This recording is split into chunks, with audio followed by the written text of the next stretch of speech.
خولێکی ڕاهێنەراتی تۆپی پێی سی ئاسیەوی لە شاری هەولێر بۆ ماوەی 2 هەفتە بەردەوام دەبێت. وانەکانی خولەکە ڕۆژانە لە کاتژمێر 6 بەیانی تاوەکو کاتژمێر 9 بە شێوەی کردداری دەبێت و کاتژمێر 10 تاوەکو 1 نیوەڕۆ بە شێوەی تیۆری دەبێت.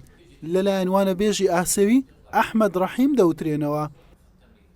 ئێمە وەکو یەکێت تۆپی عێراق لقی هەولێر هەستان بەکردنەوەی ئەو خولە لە بۆ ڕاهێنەری هەرێمی کوردستان و زاهیدەن یەک دوو ڕاهێنەری دەرەوەی هەرێمی کوردستانی شتێدایە. ئەو خولە لە 11 2023 تاکو 25 11 بەردەوام دەبی بە بەشداربووی 24 ڕاهێنەر. ئەو ڕاهێنەرانە شەهادەی سی ئاسیایی وەردەگرن. ئەم خولە یەکێتی تۆپی پێی عێراق لقی هەولێر هەساوە بەکردنەوەی 24 ڕاهێنەر لە شارەکانی هەرێمی کوردستان بەشدارن، هەریەکە لە هەردی نورەدین و ساڵح سدێریش لە دەرەوەی هەرێم. زۆر سپاس بۆ ئەم دەرفەتە کە من لە دەرەوەی شار ناوم لەگەڵ ئەم برادرە ڕاهێنەرانی برادرم هەبوون. زۆر سپاسیانەکەم. بەڵێ ئەمە دەورێکی زۆر گرنگە بۆ هەموو ڕاهێنەرەکان، ئەبێ بەم مەراحلەیە تێپەڕن لە CBA زۆر گرنگە بۆیان و دووبارە دەستخۆشی لە یەکێتی تۆپی هەولێرەکەم. وەکوتم ئەم محاضرانە ئەم مثلا عملی کە لە یاریگای شەکەی دەیتە محاضرەی نەظەری زۆر گرنگە. بەڕاستی ئەمە پێشتر هەڕێک دەبوویتە ڕاهێنەر هەندێک غەڵەتت هەبوو، هەندێکی نقصانیت هەبوو، بەڵام ئەمە نقصانەکان پڕ دەکاتەوە.